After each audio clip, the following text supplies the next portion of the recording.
Welcome everybody out to podcast number 444. Today, would you like to experience or share in the experience of a wonderful company on their lean journey and see some of the results that they have? If so, stay with us. This is the Elevate Construction Podcast, delivering remarkable content for workers, leaders, and companies in construction wanting to take their next step. Get ready to step out of your comfort zone with Jason Schroeder as he encourages you to do better, live a remarkable life, and expect more. Let's go. Welcome everybody. I hope you're doing well. We have some wonderful folks on the podcast today, Harry Schmidt and Tyler Cormeny. Harry, do you mind saying hi and doing a quick little introduction as we get started? Hey, everybody. My name's Harry Schmidt. I'm the Director of Business Strategies for O'Shea Builder here in Central Illinois. And my background, 20-year military veteran, spent some time in healthcare on the owner side, in the design and construction facilities management world. And been here with O'Shea Builders for a little over 2 years now. Oh, wonderful. Harry is what I would call creepy smart. Like that's so smart that I don't feel like I'm ever going to get there, but he's a genius at business. Tyler, do you mind saying hi and doing a little introduction? Absolutely.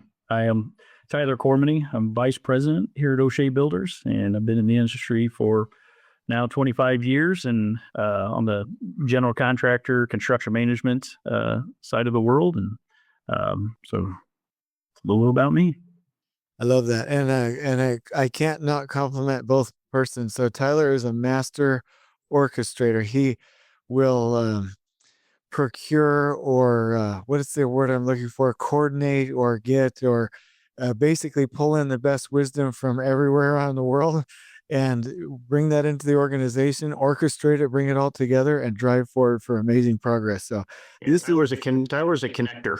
So, Tyler and I have had the privilege of, I think we put in place about $500 million worth of construction over about a 9-year period when I was on the owner side. So Tyler and I, we go a fairly far back in working together. So it's been a great journey that he and I have been on together. So fun to work with him. Yeah, I like that. So I would call that the dating service of construction excellence, where he brings people together. Well, so today's podcast is going to be a showcasing of O'Shea Builders and their lean journey. And I do want to be clear, they were on their lean journey way before I even was introduced to them. And so all of this progress is basically based on the wisdom, the experience, the humility, the culture, and the efforts of O'Shea internally. And they have agreed to share some of those concepts and some of the results. And then we're going to have at least 2 or 3 other follow-up podcasts doing a deep dive in some of these topics. So I'd like to do a quick introduction, and then I know we've got about 12 minutes after that. But Harry, we'll start with you. What is the thing that you're most excited about, either in life or at work right now? Do a little bit of connection before we get started. Most exciting thing in life right now is being able to stay connected with both of my sons. I've got one that's deployed in the military in Korea right now, and we're able to stay connected with him and see what he's doing. And I keep praying that God keeps him safe with the work that he's doing over there, and that he's content and happy. And we've got our other one home from his academy experience for a short period of time. And so staying connected with my family has been awesome. That's awesome. Tyler, what's the most exciting thing for you?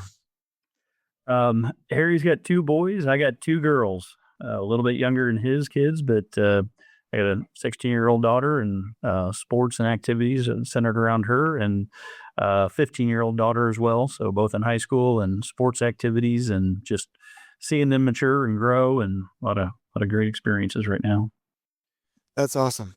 Okay, so when I went through this and they were showcasing some of the results of their journey, and it's a business excellence and a lean journey, I was able to see a PowerPoint. And so Harry's going to take it off now and share some concepts with us. And what we'll do together as we go is make sure that we're explaining it audibly for some of these really neat visuals that they have. But we'll go ahead and kick it off. Harry, do you mind introducing some of the results that you've had from your journey? Yeah, we'll talk a little bit. Jason, let me make sure that I get my screen as it's shared up there. So, are you seeing the flywheel graphic? Yeah, super. So, um, our president, Mike O'Shea, is a voracious reader, and he consumes about everything that he can get his hands on. But he is a staunch believer in Jim Collins and a lot of his principles. So one of the things that we talk about, this graphic is from Collins' book, Good to Great, and really talking about what it takes for the companies that are good companies to really hit that inflection point, the strategic inflection point, and turn, have that breakthrough and turn into a great company. And really, there's this buildup period, and you go through, really this, identifying and creating disciplined people, and then also having disciplined thought around your business, and then ultimately you have disciplined action that creates that breakthrough. And we've been sharing a lot of our lean journey and experience, and we've had a lot of success. We've been blessed with a lot of success over the last 18 months. And people go, wow, how do you guys get that stuff done? And Tyler and I kind of chuckle. We say, it's been an overnight success that's been in the making for the better part of probably 15 years or so.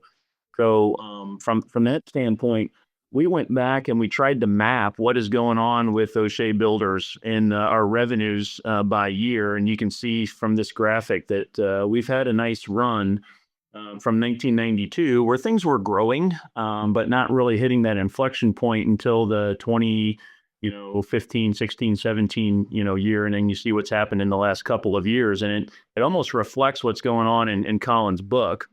And so what we did to learn and understand where we are in this business journey is we mapped some of the really big issues that we've experienced and implemented over the years. And so you see that back in the 96, 97 timeframe, there's a small bump. And that's really when Mike O'Shea took over and he really had this epiphany that leadership matters. Leading the company, leading people and finding the right people. And you see that there's a corresponding inflection into the revenues. And then over the period of 2006 to 2011, there were a lot of key hires here at O'Shea Builders, and Tyler being one of them. So Mike realized that, having those disciplined people, right, having the who on the team really matters. And that started to create another inflection point. And then really doing something with those people as far as coalescing them and leadership development. And we hired a organizational development, basically a people division here to really start to focus on leadership development and team development. And so focusing on those disciplined people and the what started to matter. That's kind of what I'm calling the second leap. And you see the corresponding revenue change as well. So impressive growth during that period of time. And then we had a slight dip in 2016 and 2017. And Tyler always teases me. I was on the owner side at that time, and I canceled a big project that O'Shea had anticipated. So that's my fault, even though I wasn't part of the organization. But then where we are right now in the 2019, 2020 era is the process piece, so that breakthrough of having disciplined action. And you see the acceleration that we're able to experience with those inflection points during what I'm calling the third leap of process. And then ultimately, if we can figure out really how to leverage technology, not just buy it and not just use it, but how to leverage technology, in my opinion, that's where our fourth leap is going to take place and we're really going to take off. So you had a question there, Jason? Yeah, I love that. So for those people who can't see this, it's quite remarkable to see the Jim Collins flywheel, the buildup and the breakthrough, and then see that one more time. 1992 to around 2006 was leadership. 2006 to 2011 was disciplined people. 2012 to 18 was disciplined people doing focused tasks, business, basically with good business focuses. And then discipline action was 2017, 18 to today. I won't tell anybody revenue numbers because that's probably confidential. But if I was just going to put a random scale of 1, 2, 3, 4, 5, right, you're at like 0.2 in that first section, right? Then you do a bump up to near like 0.8 in that second section.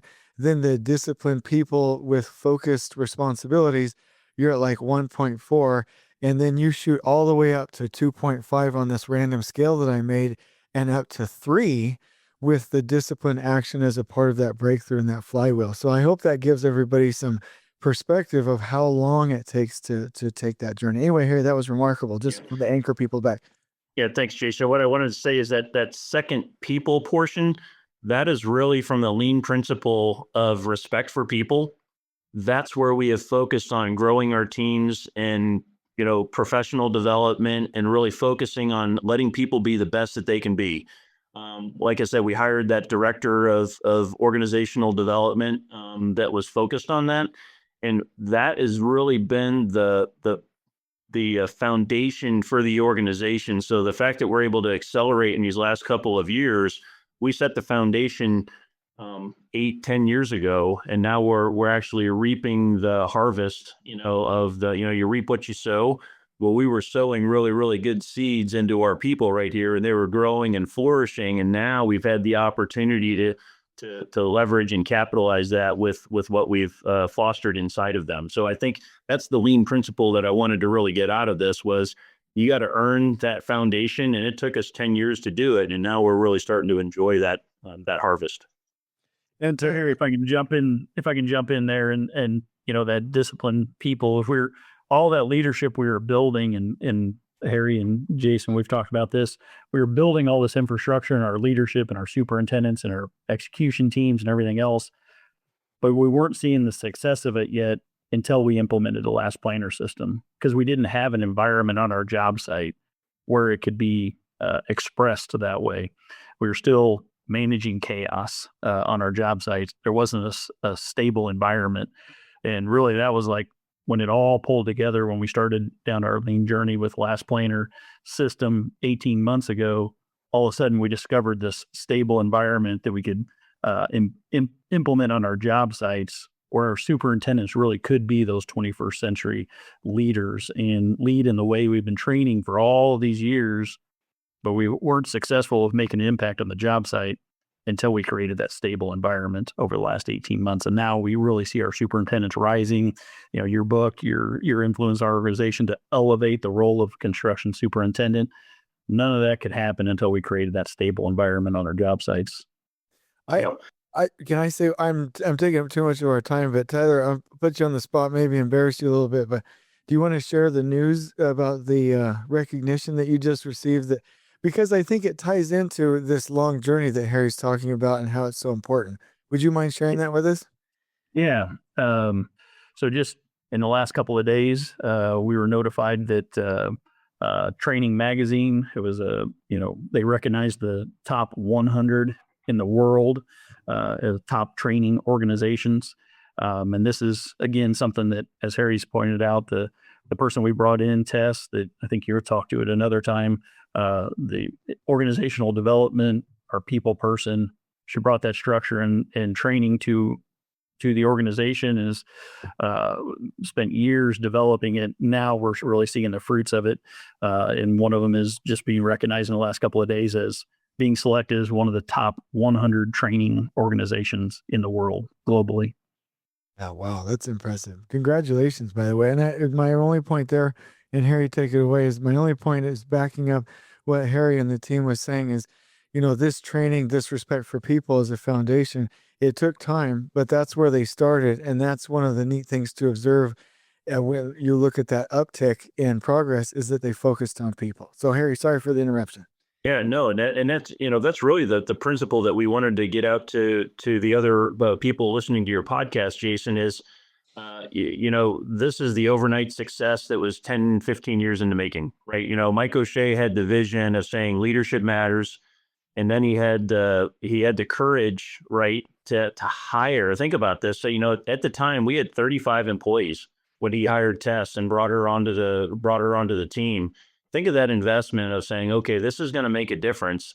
And now we're starting to reap the benefits. So, Tyler, I think I saw you come off of mute. I don't know if you had something to add to that.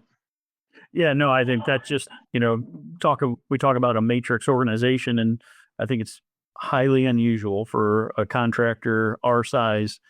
We've got 2 people that are dedicated to nothing but developing people. So Tess and Josh having 2 people dedicated to training the 60 people that produce our work. And I think that's, I think Mike's vision to see that, I think that's rare in the construction industry, to say we value people so much. I'm willing to hire this additional overhead to make the other 2 people, make the other 60 people more productive, better performers, better leaders, and say that investment is going to return a profit for us. And not only that, Harry leads our business strategies team, and we have 3 people dedicated to business strategy. Again, 3 people on overhead. That makes 5 people that work across our organization, helping Harry's role, helping our organization be a better business, and Tess and her team helping our organization be better leaders. And I think that's very rare for our industry and a contractor our size. And Jason, from your, to your point earlier on, where you were trying to talk about the magnitude, back in that time frame when Mike started hiring, the organizational development professionals, I believe that we're somewhere in the neighborhood of 10x our revenue from that time. So, Wow. We doubled the number of professional staff from essentially 30 to 60. So 2x in your FTEs or your full-time equivalents, and you get 10x in your revenue. So think about that lever, and the basis for, building your people up. And I did want to share that our next idea is, once you build that foundational element, respect for people, and then back to what Tyler was talking about, our feeling was that you can only pedal the bike so fast, right? When you've got this chaos on the job site, and you can only work so much harder, or you're really going to make it that much better. And we have this mantra that we use, is that we want to move our jobs from controlled chaos, right? That panic and the chaos of especially finishing a job or getting there across the finish line. We want to move from that controlled chaos to calm predictability. We set the stage where we spend the time on the front end doing the planning, and we understand what the requirements are, and we really get everybody's input into building a great plan. Now, when we've got that calm predictability, now we can start to see the waste. We can remove the waste out of the system and be more efficient and more effective. We can really start to focus on flow, because things are more predictable. We know when they're going to happen, and we can get things to the jobs at the right time. And now we're actually starting to really implement prefabrication and kitting into our plans, because you've got that calm predictability and you've earned it. You have to earn it basically in that sequence where you go build your people, create a stable environment that Tyler was describing. Then you can reduce variation and waste, right? Once you've got the stability, because you know what's causing the variation and you know where the waste is showing up, then you can have flow. And finally, you can earn that continuous improvement of kitting and 5S and all those other things, because you've got time to do it and think about it. I love that. Well, so we're coming here close to the end, and so we have about 2 minutes, but I totally agree with that. And it feels to me like you build the people, then create the environment where the people can actually show up, and that care and that training can show up in that stable environment, right? Where now a group of highly engaged people that are able to show up start to reduce that variation and waste, and work as a team to then begin flowing and working to continuously improve to increase that flow. Like, it's a really neat concept. And I love the message that you started in that order, because a lot of people say let's start with continuous improvement, but really, like you said, it's step number 5. You have to earn it. So real quick, Harry, any challenges before you go? And then I'll go to Tyler and we'll close this down. This has been great. Well, and I think the challenge is sometimes you can try to go too fast.